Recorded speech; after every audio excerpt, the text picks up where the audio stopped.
Não. Por quê? Porque nessa hipótese a lei, a própria Código Penal autoriza. Só, a minha casa, a minha família, eu vou defender com unhas e dentes. Se alguém entrar na minha casa para cometer o mal para a minha família, todo mundo vai se defender. Entendeu? Aí não é. Então, quando a gente vai levar para julgamento, a gente tem que analisar o porquê que aquela pessoa cometeu aquilo. Entendeu? E por isso você tem todo esse processo aqui para saber se efetivamente ele cometeu o fato autorizado pela lei ou se ele não estava. Se ele não estava autorizado, ele vai ser punido. Se ele estava autorizado, ele vai ser absolvido. Pode acontecer, e acontece muito, de ter um crime e o Ministério Público e a polícia não reunir prova suficiente de que foi aquela pessoa que cometeu. Isso é comum, não é? E aí como é que faz? Se eu não tenho prova suficiente para provar que foi aquela pessoa que cometeu o crime, o que eu faço? Eu condeno? Eu tenho que absolver, o promotor tem que pedir absolvição, o advogado também, e o juiz é obrigado a absolver, porque eu não tenho prova. Sem prova, ninguém pode ser condenado. Respondido? Calma, você já fez, deixa ele fazer lá. E se uma pessoa foi presa inocente por causa de testemunhas falsas? Porque a testemunha falsa? Essa parte é difícil, hein? Como a gente falou, a testemunha, ela tem a obrigação de falar a verdade perante o juiz. Se descobrir que ela mentiu, foi falsa, ela pode ser presa pelo crime de falso testemunho, tá? Então assim, como ele falou, né? Como saber se alguém está mentindo ou não? A gente não tem a fórmula mágica, né? Ninguém tem fórmula mágica, bola de cristal para descobrir o que vai acontecer. O que a gente procura ter é muito cuidado.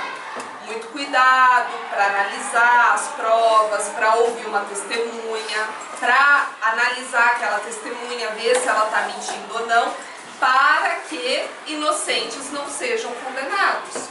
E existe digamos assim, um princípio, uma regra dos juízes que vai muito assim, nesse sentido. Quando o juiz está em dúvida se aquela pessoa fez ou não fez algo de errado, o juiz vai condenar? Não. Se ele está na dúvida, se ele acha que a testemunha está mentindo, se ele acha que não foi bem daquele jeito, o juiz ele vai absolver. Na dúvida, sempre absolve. Nunca condena com dúvida. Você só pode condenar uma pessoa quando tiver certeza de que aquela pessoa cometeu um crime. Se tiver dúvida, vai absolver. Mas funciona mais ou menos assim. É que a gente, como já está na prática, a gente sabe mais ou menos os cuidados que a gente deve ter com cada prova, com cada testemunha. Então, assim, pra gente fica um pouco mais comum, né? Faz parte do nosso trabalho. Mas pode acontecer, né? Assim como o culpado ser solto, o inocente ser preso. Mas o juiz, geralmente, quando ele fica na dúvida, ele absolve, tá? Vou ensinar uma coisa para vocês, uma permissão das professoras. Alguém sabe falar latim? Não é a língua do cachorro, tá? Não é lá. Latim é uma língua antiga, que é a origem, está na origem da nossa língua portuguesa, tá bom?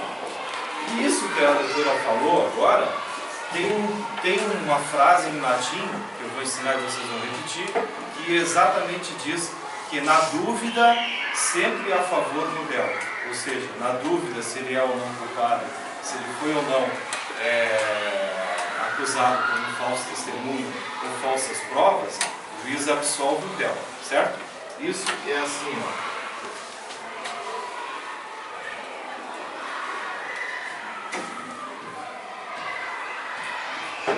Aí vocês vão chegar em casa e vão repetir para os pais, ó, aprendi uma frase em latim, vamos ver se eles sabem o que é.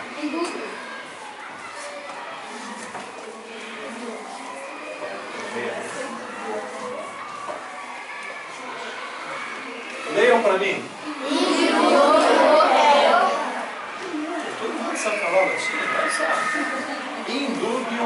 pro réu. Isso é um verbete chamado em latim, que significa na dúvida a favor do réu. Ou seja, se o juiz está na dúvida se aquele réu que é acusado cometeu ou não aquele crime, ele absolve, ele só condena quando tem ser preso. Isso aí. Só muito cuidado, que é o seguinte, olha o que o doutor Luiz escreveu. Isto é em língua, isto é em latim. Como é que se escreve réu em português? É com o? Isso. É com o. Isto é em latim. Em português, réu é com o. Certo? Você tem a pergunta? Não? Quem Então, levantou? vamos lá. Tira lá. E se depender da testemunha para descobrirem quem foi quem cometeu o crime, só que essa testemunha foi a que cometeu o crime no lugar da pessoa acusada, só que ela é inocente? Então, por isso que a gente vai ter aquele processo. Entendeu? Porque vamos supor o seguinte. Então, foi você é a testemunha que cometeu. É só ir embora. E ele é que está sendo acusado. Mas ele não cometeu. O que ele vai fazer? Ele vai chegar para mim, vai jogar aqui, doutor, eu estou sendo acusado disso aqui, mas eu não cometi. Aí eu vou lá para ele assim, tá bom, você não cometeu. Onde é que você estava naquele dia, no dia que aconteceu? Ah, eu estava lá na casa do meu pai. Aí o que eu vou fazer? Eu vou lá no juiz, faço um pedido para o juiz e digo, olha, eu quero ouvir o pai dele. Aí o pai dele falou assim, não, naquele dia, naquele horário, ele não podia ter cometido, ele estava lá em casa. Quem mais viu? Ah, tinha o vizinho da frente, eu vou chamar, lembra que a gente falou da testemunha? E eu vou chegar à conclusão que não é ele. Mas então quem foi? Quem foi? A polícia vai investigar e vai descobrir que naquele dia, quem estava lá no local era você, não ele. Este é o trabalho que nós todos fazemos. Todos nós fazemos. Eu, como advogado, lembra que eu disse, eu como advogado não vou falar para o juiz e não vou falar para o promotor e não vou falar para o delegado quem foi. Quer dizer, se foi ele, eu não vou contar. Por que não vou contar? Lembra que eu falei do direto que eu tenho, que eu não posso contar? Ele tem a obrigação, se ele quiser, se ele ir lá contar para o promotor, contar para o juiz, delegado. Ele. Eu até oriento ele a fazer isso, mas eu não posso fazer, certo? Agora, se eu estou defendendo ele e descubro que é você, agora eu tenho a obrigação de ir lá no delegado e dizer, ó, não é esse menino aqui que me contratou, é esse outro menino. Aí eu posso, devo, tenho a obrigação dele. Beleza? Se o juiz for subornado, tipo, ser comprado. O juiz for o juiz. Veja, todos nós somos pessoas, tá bom? Tipo, se somos pessoas seres humanos, nós temos valores positivos e também negativos. Tá? Há juízes que podem ser subornados, há delegados que podem ser subornados, existem promotores e advogados também. É uma questão de caráter. A pessoa, para ser subornada, ela tem que ter um caráter ruim, deteriorado. Ou seja, se é um juiz que possa ser subornado, ele nem deveria ser juiz. Porque o juiz já exerce um poder em nome de toda a sociedade. Então ele tem que ter, no mínimo, um caráter mais firme e não ser facilmente uma pessoa que se corrompe. Tá bom? Mas o que tu falou pode acontecer em qualquer lugar. Pode ter um professor corrupto, pode ter um político corrupto, pode ter um... Entender? A corrupção, que é se corromper, é um grande problema da nossa sociedade hoje. Vocês veem e ouvem nos noticiários, né? No jornal, escutam os pais comentar sobre a Operação Lava Jato, a corrupção. É exatamente isso que você está falando. Bom, mais uma para fechar então. Quem é a última? Quem não fez pergunta? Acho que ela Não fez, não? Eu acho que ele não. Então nós vamos ver quem não fez ainda. Diga.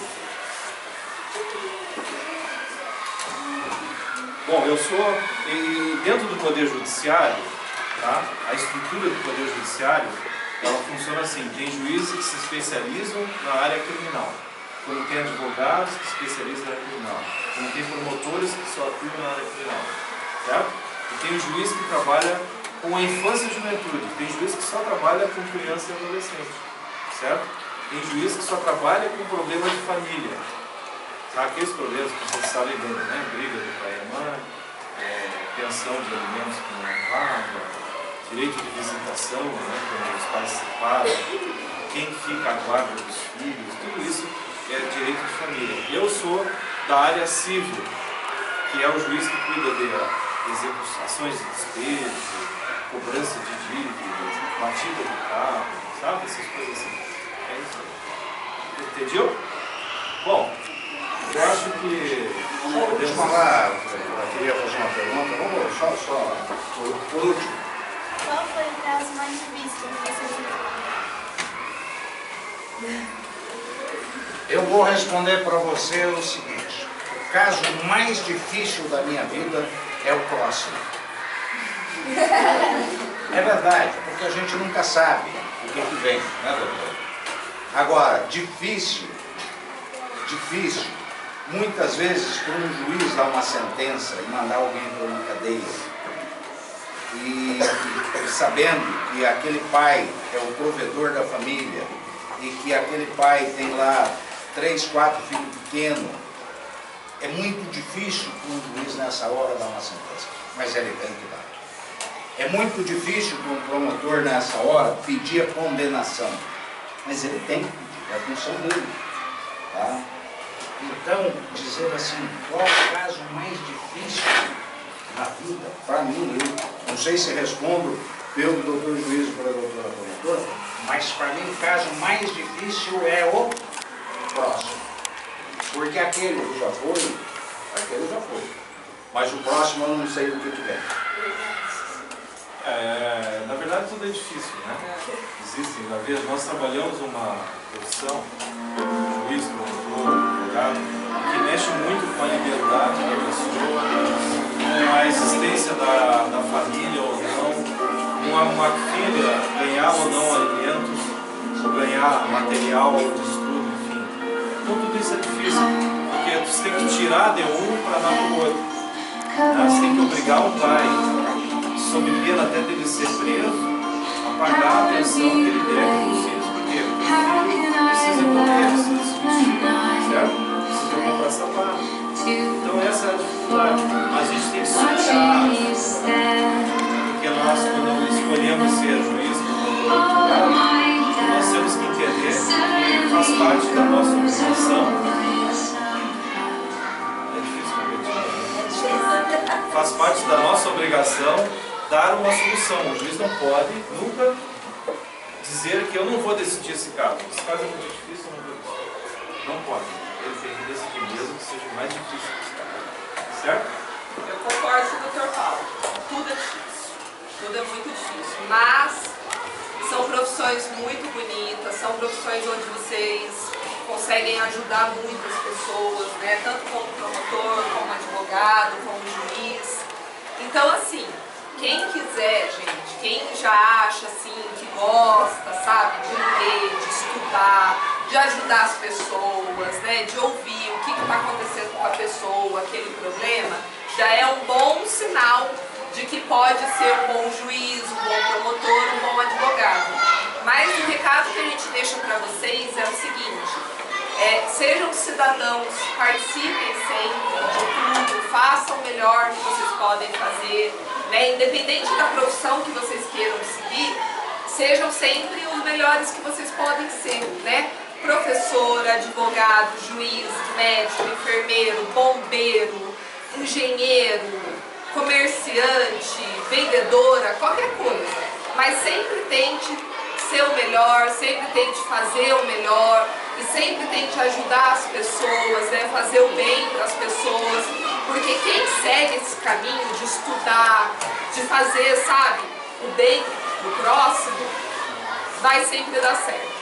Pode demorar, pode ser um pouquinho difícil, porque na vida nada é fácil. Vocês ainda são crianças, né? Mas vocês vão crescer, vocês vão se tornar adultos, vocês vão ter os problemas que os adultos têm no dia a dia. Não é fácil, mas se vocês continuarem assim, vai dar tudo certo. Certo? Quem agora quer ser juiz, advogado ou promotor? Promotor. Muito bem. Juiz. Advogado.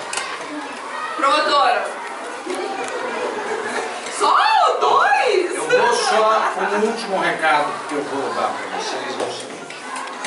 Alguém é melhor do que o outro? Não. Existe alguma profissão mais importante que o outro? Não. Eu vou dizer para vocês que existe uma só, que está acima de todas as outras. Porque você só chega lá, você só vai ser juiz, promotor, advogado, delegado, carpinteiro, pedreiro, qualquer coisa. Qualquer uma no mundo. Só tem uma que eu, pelo menos na minha opinião, está acima de todas as outras.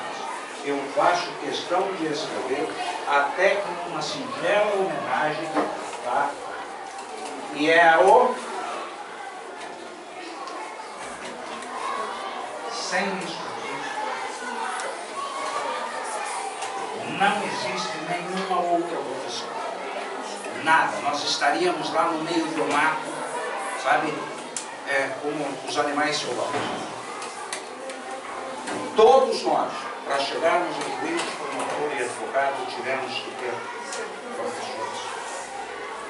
Por isso que eu digo sempre, todas as profissões, pelo menos na minha opinião, todas estão no mesmo nível, exceto essa que está acima de todos. Porque nós só conseguimos chegar em algum lugar por eles aqui. Por isso, a vocês, professores, professoras, mestres, carinhosamente, pelo menos, e acho que falo pelo Ministério Público e pelo Judiciário, carinhosamente recebam aqui o nosso respeito e a nossa homenagem, porque são vocês os responsáveis maiores por eles chegarem onde vão chegar e por nós estarmos onde nós estamos. A vocês, muito obrigado.